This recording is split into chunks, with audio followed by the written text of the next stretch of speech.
So Canvas Commons is a really cool feature of Canvas. There's lots of great resources that you can search for and find in your course. There's entire courses, modules, assignments, quizzes, discussions, documents, videos, all of this stuff. So if you're looking for something, say I'm searching for an assignment, I'll just click, and you can search by lots of different things.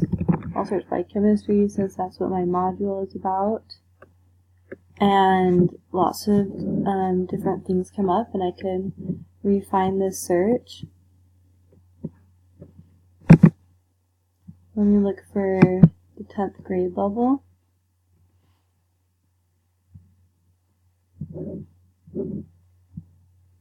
And I'll look at this concentration and molarity lab.